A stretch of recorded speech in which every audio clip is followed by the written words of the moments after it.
Chères auditrices et auditeurs de Diaf TV, bonjour et merci de nous rester fidèles. Le décret présidentiel relaxant certains détenus de la prison de Kondengui et du Sahel s'est invité depuis hier à toutes nos conversations en famille ou entre amis. On savait jusqu'ici notre pays en possession d'autant de coachs de football qu'il y a d'habitants. Cela semble désormais aussi vrai dans le domaine de l'interprétation des décrets présidentiels. Certains quotidiens locaux ont d'ailleurs fait croire à travers leur une que la liberté des plus anciens et célèbres détenus du CED était effective depuis hier.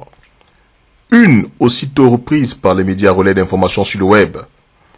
Les échanges sur ce sujet alimentent jusqu'à ce jour encore l'essentiel des conversations dans les réseaux sociaux et autres forums de discussion. Chacun y allant de sa propre compréhension du décret pour dire exactement quel détenu célèbre en bénéficiera ou non. La rédaction de Diaf TV s'est donc rapprochée ce jour de deux experts, un politologue et un juriste, pour nous donner leurs commentaires de ce décret qui a presque fait oublier qu'on célèbre la fête de la réunification ce jour à Buea. Au micro de votre serviteur, Dr Mathias Ika-Onangini, chercheur, politologue et enseignant à l'Université de Yaoundé.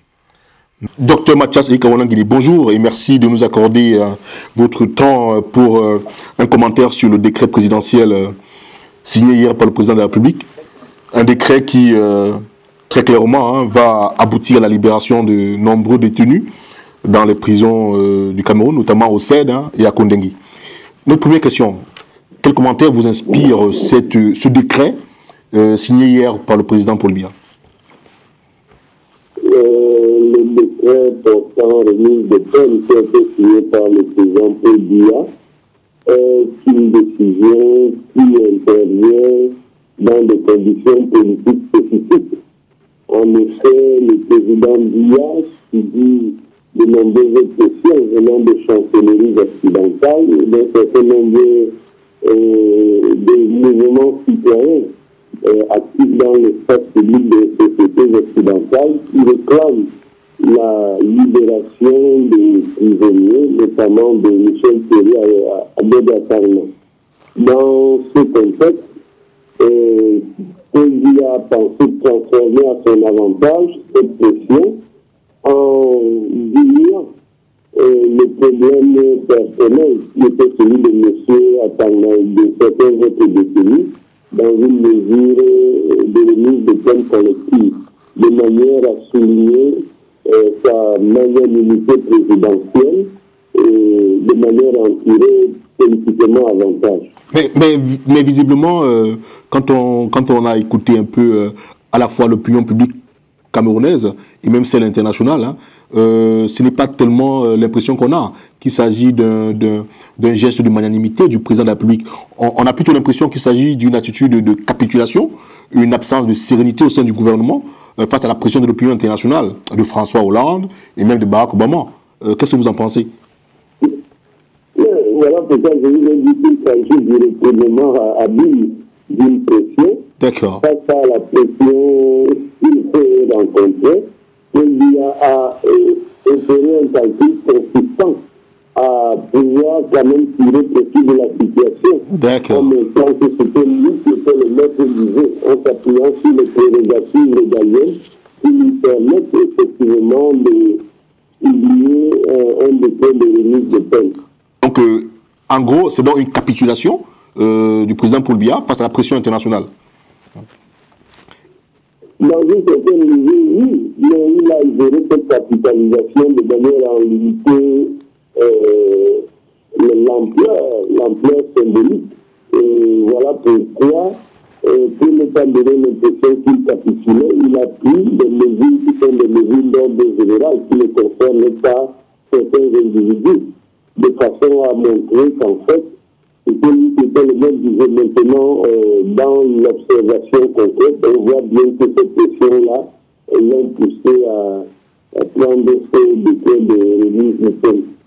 D'accord. Est-ce que finalement le battage médiatique, notamment le soutien des relais étrangers, la France, dont a bénéficié Michel Thierry à Tangana, ne porte pas un préjudice sérieux à l'examen serein de la question de la double nationalité par la classe politique camerounaise? Parce qu'on sait bien que s'il n'avait pas été français, M. Thierry Tangana n'aurait pas bénéficié de toute cette pression étrangère qui aujourd'hui, visiblement, a un impact sérieux sur l'attitude du président Paul Biya.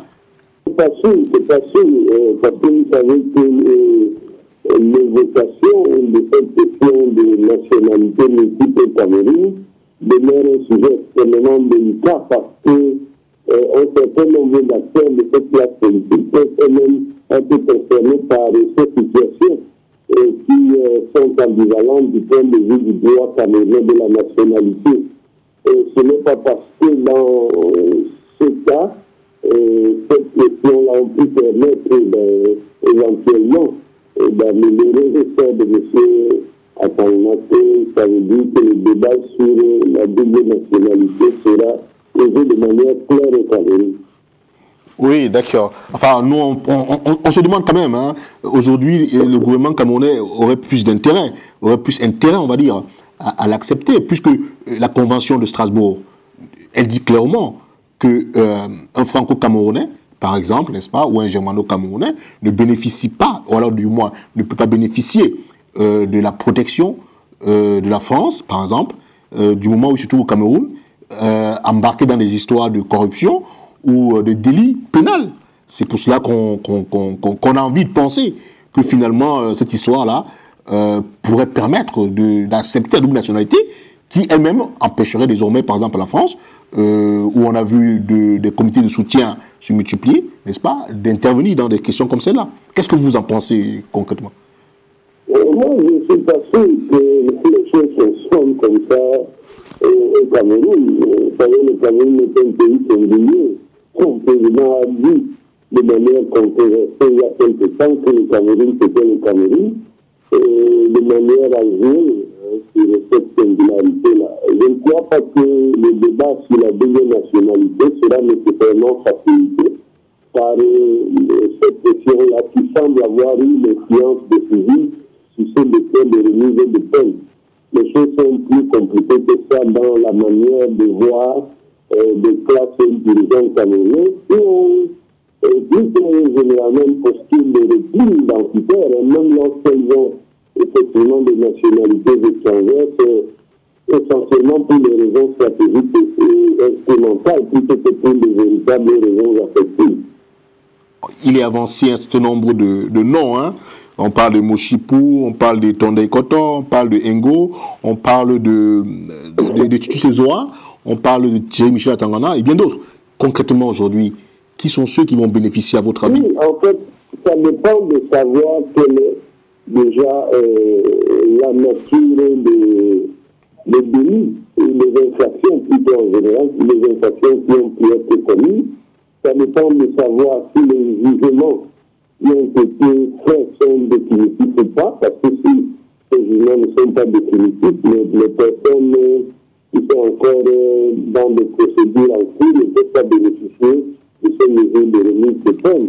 Vous voulez dire pour nos auditeurs qui nous suivent, hein, que tous ceux qui ont fait appel aujourd'hui ne sauraient bénéficier de cette remise de peine?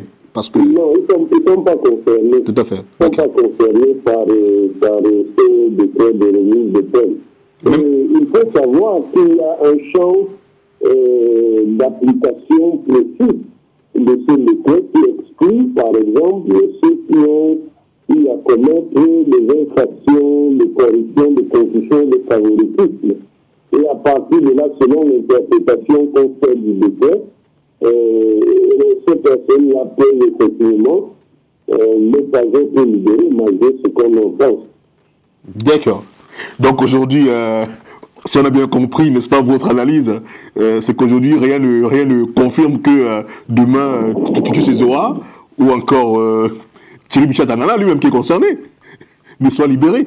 C'est pas que ça dépend de la nature des condamnations qui ont été faites, mais des infractions pour lesquelles ils ont été condamnés. Si par exemple dans les infractions, il y a des éléments qui concernent la corruption, la confusion et le favoritisme, ils ne pourront pas bénéficier de ce décret de remise de peine. Oui, mais Dr Mathias Igorongini, on voit très bien que ce décret-là, enfin, quand il dit on voit très bien, on a bien vu jusqu'ici les pressions qui ont eu cours, hein, n'est-ce pas, dans le sens de la libération de Michel Tchilya Tangana.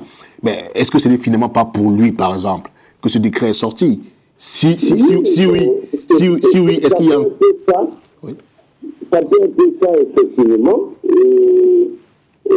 Seulement, je ne suis pas sûr que ce n'a pas été fait pour lui. Maintenant, nécessairement en bénéficier. Vous savez que l'appréciation des dispositions d'un texte de droit au Cameroun fait souvent l'objet de manipulations, de calculs qui n'ont pas seulement à voir avec l'analyse juridique. On a souvent, d'ailleurs on vous a aussi entendu souvent, hein, sur les lenteurs administratives, les lenteurs de mise en application des décisions de justice. Est-ce qu'aujourd'hui on peut espérer, n'est-ce pas, qu'une mise en pratique rapide de l'application du décret s'effectue dans les jours à venir? Rien n'est sûr dans la matière. Il faut attendre de voir ce qui va effectivement se passer parce qu'on connaît beaucoup de textes dans l'ordre juridique camerounais qui sont énoncés sans qu'ils soient effectivement appliqués.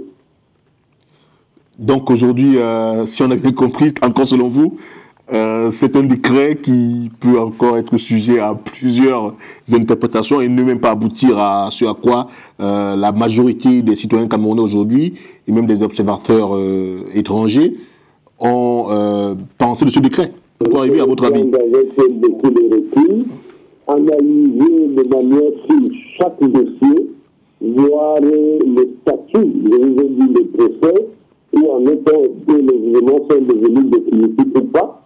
Et lorsque les condamnations ont été prononcées, s'il s'agit de condamnations définitives, auquel cas, dans un certain nombre d'hypothèses, ceux qui ont été condamnés peuvent bénéficier de remises de peine. Mais si on a des procédures en cours, il est exclu que ces mesures de peine bénéficient à ceux qui ont encore des procès dans lesquels il y a eu l'utilisation de voies de recours.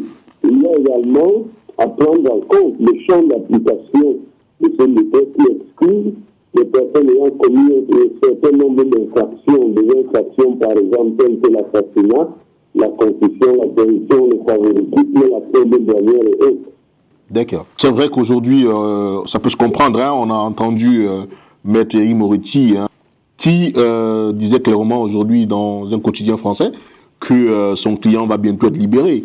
Et même, il y a eu un autre conseil de Michel Tangana, Monsieur Maître Tricot, qui lui est clairement dans une autre posture. Hein. Il dit, après la libération de son client, il va s'agir de s'attaquer désormais à l'indemnisation de celui-ci et aux sanctions contre ceux qui sont responsables de sa détention.